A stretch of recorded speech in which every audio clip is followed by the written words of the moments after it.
अस्सलाम वालेकुम फ्रेंड्स, उम्मीद करती हूँ आप सब लोग खैरियत से होंगे।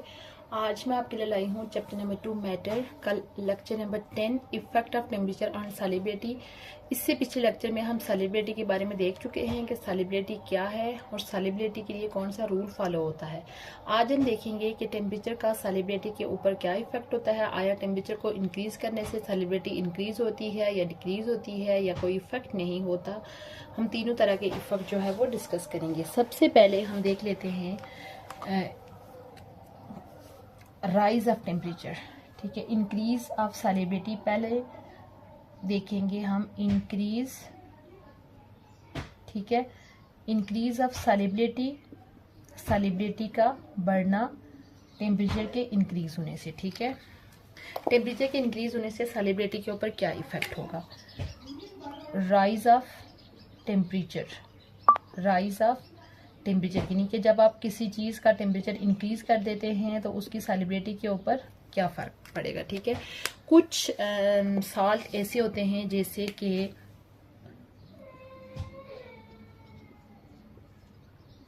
हमारे पास एक साल्ट है KNO3, potassium nitrate, NaNO3, sodium nitrate और KCl।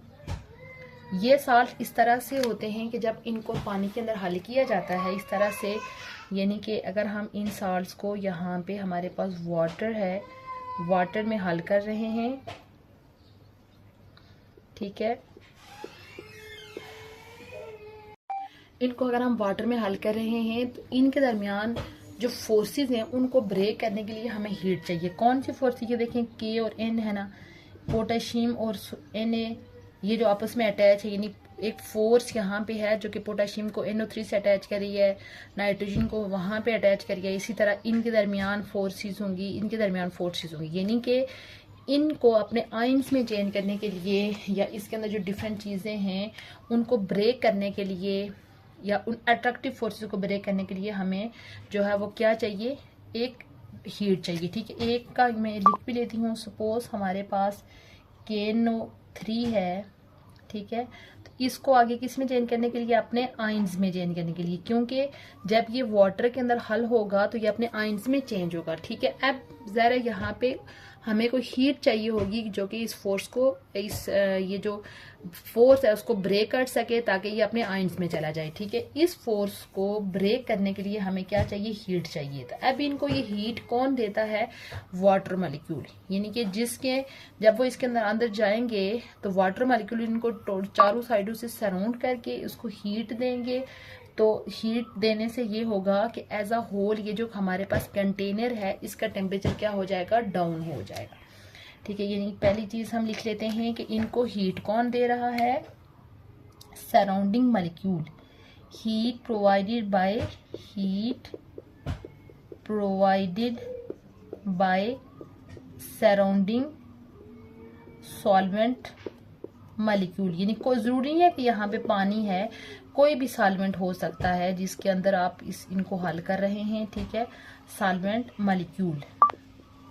यानी कि दोबारा इस कंसेप्ट को मैं एक्सप्लेन करती हूँ कि हमारे पास ये इस तरह के जो साल्ट्स होते हैं जब उनको किसी सॉल्वेंट के अंदर ऐड किया जाता है तो उस साल्ट को अपने आयंस में चेंज करने के लिए जो यहाँ पे फोर्स है जो कि उन डिफरेंट आयंस को आपस में अटैच करके रख रही है, उनको अपने आयंस में चेंज करने के लिए हमें यहाँ पे हीट चाहिए। और वो हीट उनको कौन देगा, जो इसके अपने आयंस में चेंज करने के लिए वो हीट देगा, वो सॉल्वेंट, जिस सॉल्वेंट में आप उसको मिक्स कर रहे हैं उस सॉल्वेंट की मॉलिक्यूल उनको हीट प्रोवाइड करेंगे ताकि वो अपने आयंस के अंदर चेंज कर सकें।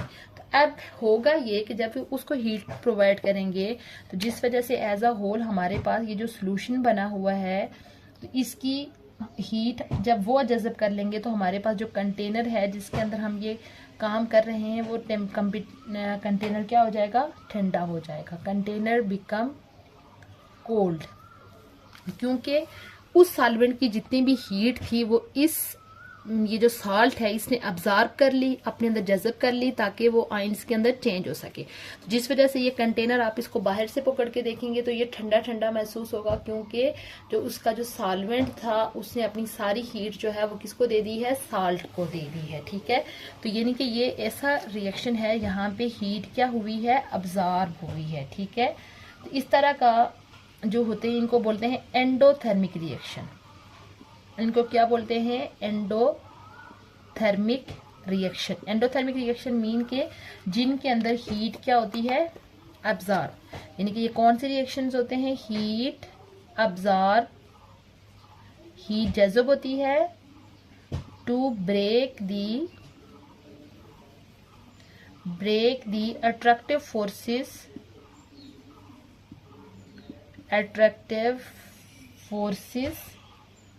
बिटवीन सल्यूट के दरमियान जो अट्रैक्टिव फोर्सेस हैं उनको ब्रेक करने के लिए, टू फॉर्म सॉल्यूशन, और क्या बनाने के लिए?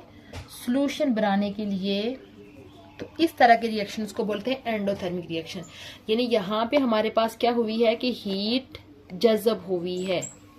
हीट जज़ब होके हमारे पास ओवरऑल ये जो कंटेनर है इसका टेम्परेचर जो है वो बहुत ठंडा हो गया है। ठीक है, ये हमें बहुत ठंडा ठंडा फील होगा। अब ये जो इस तरह के साल्ट्स होते हैं जो कि जिनको अपने आयंस में जाने के लिए हीट को अब्जॉर्ब करना पड़ता है, इस तरह के सॉल्वेंट की जब हम जो है टेम्परेचर को राइज करेंगे तो इनकी सॉल्युबिलिटी मजीद क्या होगी? इंक्रीज होगी, क्योंकि इनको ज़्यादा से ज़्यादा टेम्परेचर चाहिए ताकि ये जो उसके आयंस हैं वो अपने आयंस के अंदर चेंज हो सके। इसी वजह से जितना ज़्यादा टेम्परेचर होगा उतना जो है वो आसानी से तेज़ी से आयंस के अंदर जाएंगे और उतना जो है वो तेज़ी से पानी के अंदर या कोई भी सॉल्वेंट है उसके अंदर हल हो जाएंगे। ठीक है, तो इस तरह के जो सॉल्वेंट हैं, सल्यूट हैं, उनकी सॉल्युबिलिटी क्या होती है? इंक्रीज करती है with the rise of temperature के बढ़ाने। क्योंकि टेम्परेचर के इंक्रीज करने से क्या होगा ये चीज़ भी हम डिस्कस कर लेते हैं कि सपोज हमारे पास एक ये बीकर है, ठीक है, इसको हम नॉर्मल कंडीशन में इसके अंदर जो है वो कोई चीज़ ऐड कर रहे हैं। ठीक है, तो एक टाइम ऐसा आएगा कि ये कोई पानी है, जो भी सॉल्वेंट है वो मजीद सॉल्वेंट को अपने अंदर हल नहीं करेगा। ठीक है, जो एक्स्ट्रा आप सॉल्वेंट डालेंगे वो नीचे बैठना शुरू कर जाएगा। तो इस फॉर्म में इसको हम बोलते हैं सैचुरेटेड सॉल्यूशन। ये हमारे पास क्या है? सैचुरेटेड सॉल्यूशन है। ठीक है, आप घर में भी ये एक्सपेरिमेंट करके देख सकते हैं। आप एक ग्लास के अंदर पानी लें, आप उसमें नमक डालते जाएं, नमक हल होता जाएगा। लेकिन एक पॉइंट ऐसा आएगा कि आप उसके अंदर नमक डालेंगे तो हल होने के बजाय नीचे बैठना शुरू कर देगा। तो उस टाइम यानी कि उस पानी के अंदर जितनी सलाहियत थी उस नमक को ऐड करने की, वो टोटली क्या हो गई है? ख़त्म हो गई है। वो हमारे पास एक सैचुरेटेड फॉर्म में आ गई है। ठीक है, लेकिन अगर इसी बीकर को आप मज़ीद क्या करें? हीट करें। ठीक है, हीट करने से जो होगा इसके जो मॉलिक्यूल है मूव करेंगे, थोड़ा सा उनकी जो मूवमेंट है वो इंक्रीज होगी। तो जो न्यू आने वाले सल्यूट पार्टिकल्स हैं उनके लिए स्पेस बनेगी। तो हीट करते हुए आप इसके अंदर मजीद सल्यूट को क्या कर सकते हैं? ऐड कर सकते हैं, जो हमारे पास पहले से सैचुरेटेड फॉर्म में है। ठीक है, हीट करने के बाद भी यानी कि जब इसके अंदर सल्फर सल्यूट ऐड होता जा रहा है और साथ साथ इसको नीचे से क्या किया जा रहा है? हीट दी जा रही है। ठीक है, तो एक टाइम ऐसा आएगा कि हीटिंग करते भी हमारे पास जो हीटिंग करने के बाद भी ये जो सॉल्वेंट है इसकी एबिलिटी मुकम्मल तौर पर ख़त्म हो जाएगी। ये मज़ीद सल्यूट को अपने अंदर ऐड नहीं करेगा बल्कि एक्स्ट्रा सल्यूट नीचे बैठना शुरू हो जाएगा। तो उस टाइम हमारे पास ये जो सॉल्वेंट सॉल्यूशन बनता है इसको बोलते हैं सुपर सैचुरेटेड सॉल्यूशन।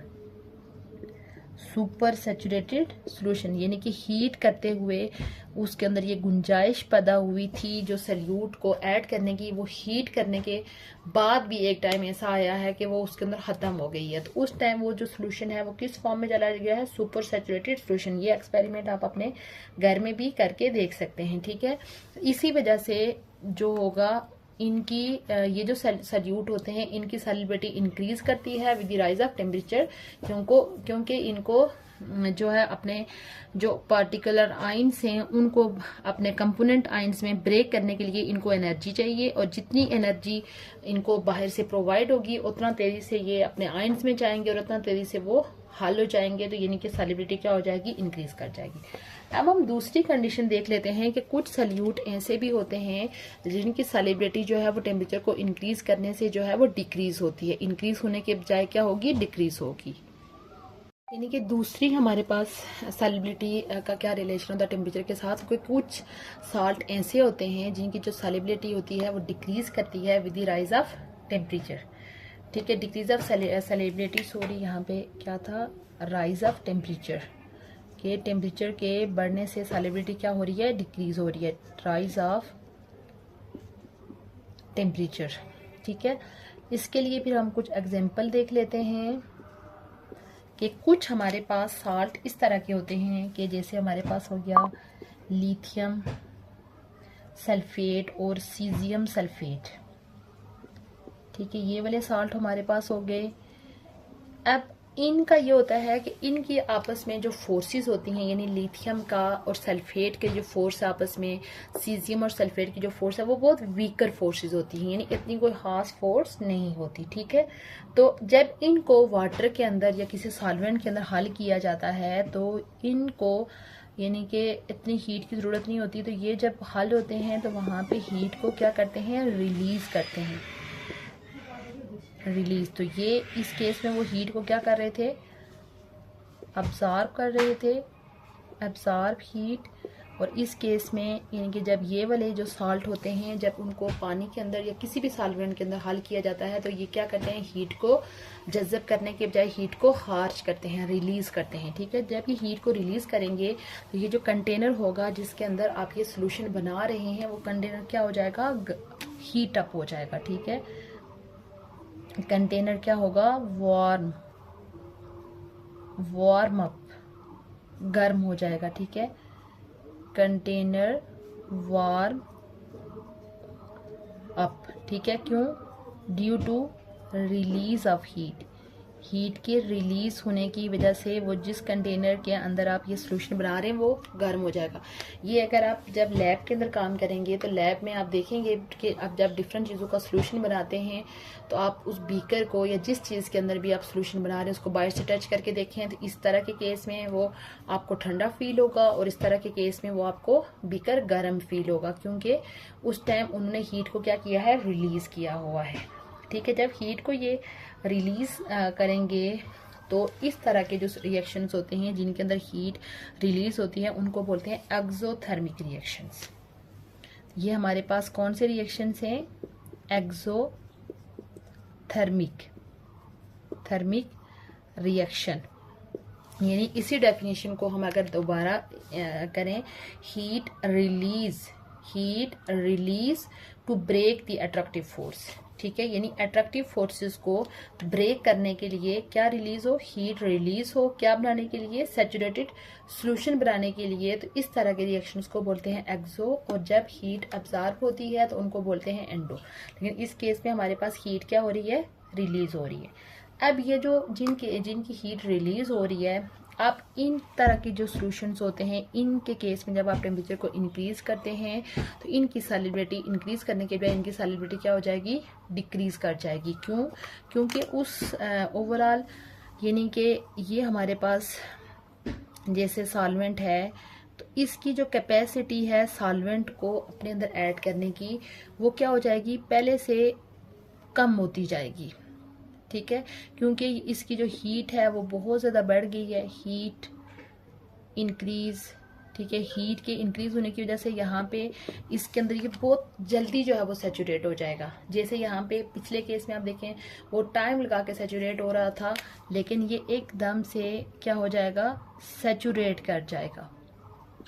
ठीक है, तो अब ज़रा जो मज़ीद सॉल्वेंट होगा वो इसके अंदर हल होने के बजाय क्या हो जाएगा, नीचे बैठना शुरू हो जाएगा, क्योंकि जो ही आपने इसके अंदर डाली। अब आप देखें पिछले केस में आप देखें कि जब उसको नॉर्मल कंडीशन में हम उसके अंदर ऐड कर रहे थे तो वो आहिस्ता आहिस्ता हल होता होता एक टाइम ऐसा आ रहा था कि वो सैचुरेट हो गया। जब टेम्परेचर को बढ़ाया तो टेम्परेचर ने उसके अंदर जो है वो मज़ीद, देखिए पहले केस ने उसको ठंडा किया हुआ था तो टेम्परेचर की इंक्रीज करने से वो जो ठंडापन था वो ख़त्म होके उसके अंदर मज़ीद स्पेस क्रिएट होगी कि वो नए सॉल्यूट पार्टिकल्स को ऐड कर लेगा। लेकिन यहाँ पे ऑलरेडी ठंडा होने के बजाय जो ही आपने साल्ट को इसके अंदर डाला तो साल्ट ने इस पूरे कंटेनर का टेम्परेचर ही बढ़ा दिया, यानी इसकी जो स्पेस क्रिएट होनी थी वो एकदम से क्रिएट हो जाएगी और जितने सल्यूट पार्टिकल्स ऐड होने थे वो एकदम से ऐड हो जाते हैं। तो फर्दर जो है वो ऐड होने की सलाहियत ही इसके अंदर नहीं होती, तो जिस वजह से ये जो पार्टिकल्स होंगे वो नीचे बैठना शुरू कर देंगी। ठीक है, तो यानी इस तरह के केस में जो एक्सोथर्मिक रिएक्शंस होते हैं वो साल्ट जो एक्सोथर्मिक रिएक्शंस क्रिएट करते हैं उनकी जो सॉल्युबिलिटी होगी वो with the rise of temperature क्या हो जाएगी, डिक्रीज करेगी, इंक्रीज होने के बजाय डिक्रीज करेगी। उम्मीद है आपको ये कंसेप्ट क्लियर होगा कि ऑलरेडी कंटेनर के वार्म अप होने की वजह से उसकी जो एकदम से सैचुरेट होने की जो एबिलिटी है या कैपेसिटी है कि कितने टाइम के बाद उसने सैचुरेट होना है वो एकदम से बढ़ के ख़त्म हो जाएगी। उसके बाद हमारे पास एक तीसरी कंडीशन भी होती है जिसके ऊपर टेम्परेचर का कोई इफेक्ट नहीं होता, no effect of temperature on solubility, no effect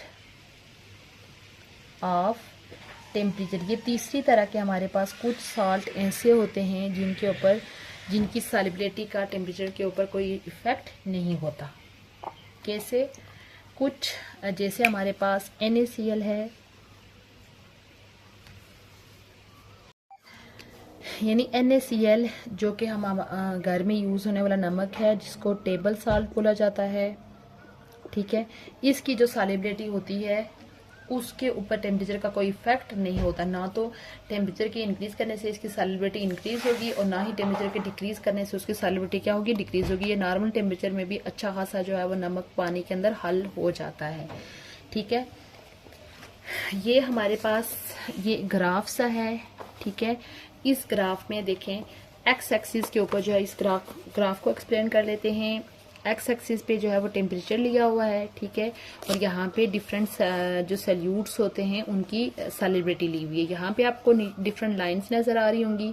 ये देखें NaNO3 है, CaCl2 calcium chloride, lead nitrate, NaCl, KNO3 potassium nitrate, potassium chloride, potassium chromate, potassium chlorate, उसके बाद सीजियम सल्फेट। अब आप देखें, आप इनकी ये जो लाइंस की डायरेक्शन आप देखें, ये देखें ये बिल्कुल NaNO3 की आपको बिल्कुल स्ट्रेट लाइन नजर आ रही है। स्ट्रेट लाइन क्या शो कर रही है कि टेम्परेचर के इंक्रीज करने से उसकी सॉल्युबिलिटी क्या हो रही है, देखें ऊपर की तरफ जा रही है, इंक्रीज कर रही है। उसी तरह आप देखें स्ट्रेट लाइन आपको नजर आ रही है लेड नाइट्रेट की, तो जो ये शो कर रहा है कि टेम्परेचर की इंक्रीज करने से सॉल्युबिलिटी इंक्रीज हो रही है। इसी तरह आप देखें इनकी इंक्रीज हो रही है, KCl3 की इंक्रीज हो रही है, उसके बाद KNO3 की इंक्रीज हो रही है। ठीक है, तो इसमें आपको एक ये NaCl की ब्लू कलर की नजर, यानी NaCl की कोई फर्क नहीं हो रहा। टेम्परेचर जो बढ़ रहा है, ये देखें यहाँ पे टेम्परेचर 10 से लेके 0 से लेके 100 डिग्री सी तक जा रहा है, लेकिन आप देखें NaCl का सेम रह रहा है, यानी NaCl की सॉल्युबिलिटी के ऊपर कोई इफेक्ट नहीं हो रहा। लेकिन आप देखें डिफरेंट सॉल्वेंट्स को देखें बढ़ रही है, लेकिन आप यहाँ पे एक सीजियम क्लोराइड की सॉल्युबिलिटी देखें कि टेम्परेचर की इंक्रीज करने से सॉल्युबिलिटी देखें ऊपर से नीचे की तरफ आई है, डिक्रीज हुई है। ये देखें 20 थी उसकी, तो वो 20 ग्राम थी, तो वो नीचे देखें यहाँ पे आ गई है। टेम्परेचर की इंक्रीज करने से सॉल्युबिलिटी क्या हो रही है, डिक्रीज हो रही है। ये डिफरेंट सॉल्वेंट्स हैं, मोस्टली की इंक्रीज हो रही है, तो जिनकी डिक्रीज होती है वो सॉल्वेंट्स जो है वो बहुत वो साल्ट बहुत कम साल्ट हैं जिनकी डिक्रीज होती हैं। इस लेक्चर का सम अप कर लेते हैं। आज हमारा था lecture number 10, effect of temperature के सॉल्युबिलिटी के ऊपर टेम्परेचर का क्या इफेक्ट होता है। हमने देखा कि कुछ सल्यूट जैसे KNO3, NaNO3, KCl, इनकी जो सॉल्युबिलिटी होती है टेम्परेचर को इंक्रीज करने से इंक्रीज कर जाती है। क्यों? क्योंकि ये ऐसे सॉल्वेंट होते हैं जिनको अपनी बाइंडिंग फोर्स को ब्रेक करने के लिए इनको एनर्जी की ज़रूरत होती है, और वो एनर्जी इनको प्रोवाइड करते हैं सॉल्वेंट मॉलिक्यूल। इस वजह से as a whole solvent molecule का जो टेम्परेचर होता है वो डिक्रीज कर जाता है। इसी वजह से ऐसे टेम्परेचर की जब हम ऐसे सॉल्वेंट की जब हम टेम्परेचर को इंक्रीज करेंगे तो उनको ज़्यादा से ज़्यादा हीट मिलेगी, उतना ही ज़्यादा वो अपने जो है वो ब्रेक होके इन अपने आयंस में जाएंगे और आसानी से हल होते जाएंगे। ठीक है, तो ऐसे रिएक्शन जहाँ पे सोल्यूशन को बनाने के लिए हीट जज़ब होती है, इनको एंडोथर्मिक रिएक्शन बोला जाता है। फिर हमने दूसरी केस देखी है कि कुछ साल्ट्स ऐसे होते हैं कि जहाँ पे जब उनको सॉल्वेंट्स के अंदर ऐड करते हैं तो वहाँ पे उनके जो बाइंडिंग फोर्सेस होती हैं उनको ब्रेक करने के लिए एनर्जी की ज़रूरत नहीं होती, बल्कि वो एनर्जी को क्या करते हैं, रिलीज करते हैं। तो इस केस में ये होगा कि ओवरऑल जो कंटेनर होता है उसका टेम्परेचर क्या हो जाता है, बढ़ जाता है। टेम्परेचर के बढ़ने की वजह से ऑलरेडी टेम्परेचर उसका इंक्रीज हुआ है तो मजीद टेम्परेचर को इंक्रीज करेंगे तो इसके अंदर मजीद सॉल्वेंट को जो ऐड करने की एबिलिटी है वो क्या होती जाएगी, डिक्रीज कर जाएगी। तो एज अ होल सॉल्युबिलिटी क्या होगी, लेस होगी। बट इस तरह के जो साल्ट्स होते हैं बहुत कम होते हैं कि जिनकी सॉल्युबिलिटी टेम्परेचर के इंक्रीज करने से डिक्रीज कर रही हो। उसके बाद तीसरी किस्म हमने डिस्कस की कि कुछ साल्ट ऐसे होते हैं जिनके ऊपर टेम्परेचर का कोई इफेक्ट नहीं होता, जिसमें हमारे पास NaCl है जिसके ऊपर टेम्परेचर का कोई इफेक्ट नहीं होगा। ये था हमारा आज का लेक्चर। उम्मीद करती हूँ आपको आज का लेक्चर अच्छा लगा होगा। इंशाल्लाह बहुत जल्द मैं न्यू टॉपिक के साथ हाजिर होंगी। तब तक के लिए अल्लाह हाफिज।